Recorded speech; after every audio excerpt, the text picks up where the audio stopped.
Welcome back. Very, very thought-provoking and, of course, revealing coming from Senator Adams Oshomole.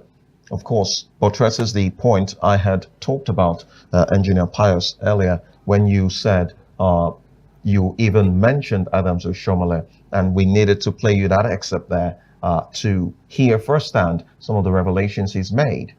And you don't think, still, haven't heard what Adams Oshomole has said from a position of information that the illegal mining in this country that we talk about is done by the persons he has fingered. Thank you so much. It is just like a question of the egg and the fowl. Which one came first? Is it the fowl that came first and laid the egg? Or is it the egg that hatched and have the fowl? Now, my question is, insecurity in the country, insurgency in the country that has opened us up to conflict, brings arms, ammunition, and all sorts of things. And then we're having problems with, our military, saving military officers, talk less of the retired, and illegal mining. Which one came first? To me, I believe that the people who are responsible for insecurity, whosoever they are, only make use of the opportunity, the fact that they have come in already, probably to take territories. And then, after taking the territories, because I'm sure we still know that there are some territory of Nigeria that is being controlled by insurgents. After taking that, they now begin to probably excavate and mine whatever they see there. But my point still remains, if it is the people probably that we know about, probably that he talks about, I still believe that before they move into such activities, they must have somehow gotten permit to do it. It's only that the insecurity comes in to meet illegal mining. In that case, we could say, well, probably if people are doing what they are not supposed to do, it could be termed illegal. You don't suppose also that the insecurity going on in some parts of the north is encouraged, so the people who are profiting from illegal mining can continue to profit from it, because the day insecurity ends, activities of illegal mining will have to end as well. In fact, from the words of Adams Oshomole, he mentioned that these people engage services of people from the community and give them arms to protect their mining sites. So now it is from those arms given to them that they now step into the villages to carry out nefarious activities. No, I don't think Adams Oshomole is talking about arming the communities. He is talking about the probably quasi-security services people that come in to protect the miners or the stakeholders in these affairs, because they are there. If you go in there, you will see soldiers, our own soldiers. You will see other security services who are being engaged to protect them, whatever they are doing. But to me, it is more of securing territory than conducting illegal activities in territories that they have not secured.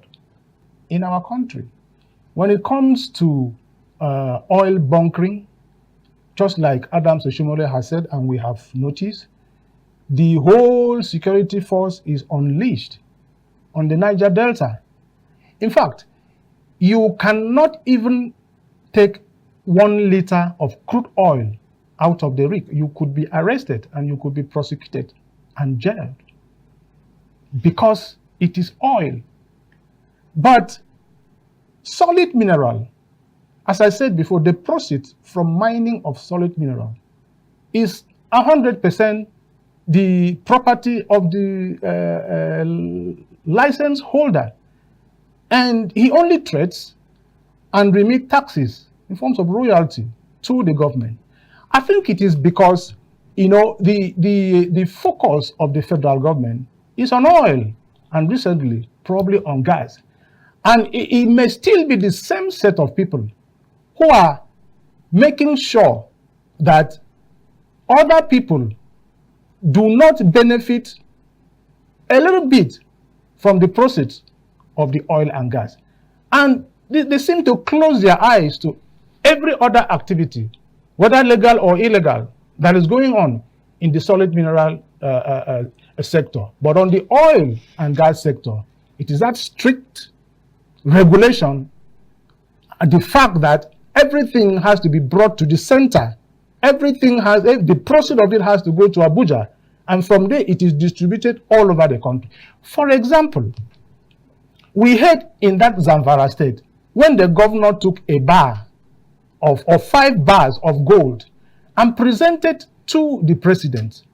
What does that tell me? It tells me that the product of solid mineral, which is the gold, belongs to whosoever has the license. And that's why the governor has the right to present what he has to the president. Now, let me ask a question. Can my governor take a liter or a barrel of crude oil and present to the president? No, he cannot. And these two products are minerals from the ground of Nigeria, which are supposed to be regulated. So there are 2 sets of laws, one governing oil and gas, and the other one governing oil, solid mineral. So to the extent that every activity on oil and gas is strictly regulated. That's why you have bunkering, illegal bunkering, and the forces being unleashed on people in the Niger Delta. Is the problem the laws or the enforcement of the laws? Legislation. It is legislation. That is why I said that what is happening in the north is not illegal. Because of legislation. What makes something illegal? What's happening in the north is not illegal. The legislation is relaxed when it comes to solid minerals. And the operators in that part of the country are using that relaxed atmosphere to go in and exploit. But because it is strictly controlled in the south, any attempt for you to step outside the stipulated boundary, it is now, really seen as you being illegally doing whatever you are doing, and they unleash the force of law on you. I don't know if you understand what I mean. So the problem is legislation. Mining activity started in Nigeria in 1902. Okay. As far back as 1902, when tin mine was discovered in Jos, the Plateau State capital, and then coal was discovered in Enugu. And in fact, it was because of the tin mining that the railway came up. It's because of the coal mining that the first power plant was built.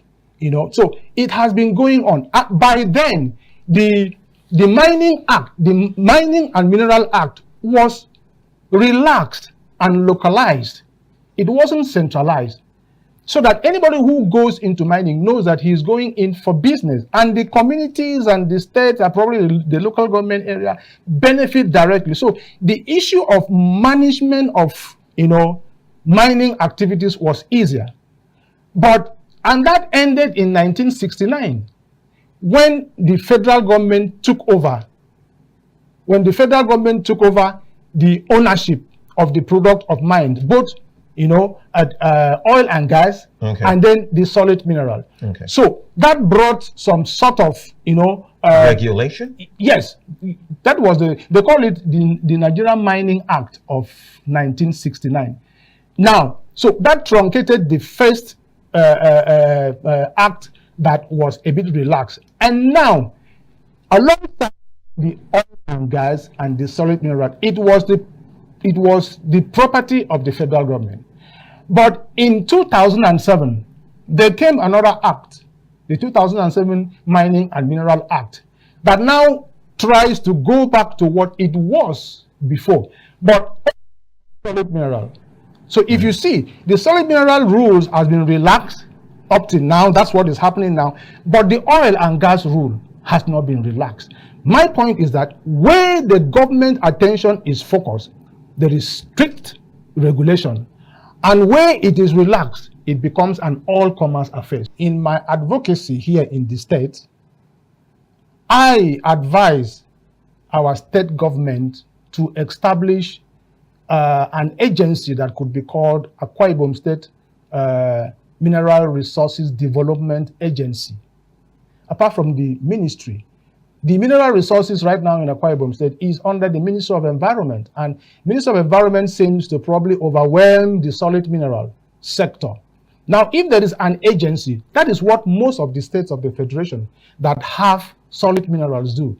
They establish an agency, and this is a technical agency. So the agency liaises between the stakeholders in the mining industry, the state government, and the federal government. And it will be the responsibility of the agency to monitor, to control, to regulate, to ensure that proper things are done, including payment of taxes and royalties that is supposed to be for the government. That's one of the ways to ensure that things run smoothly in the mining sector.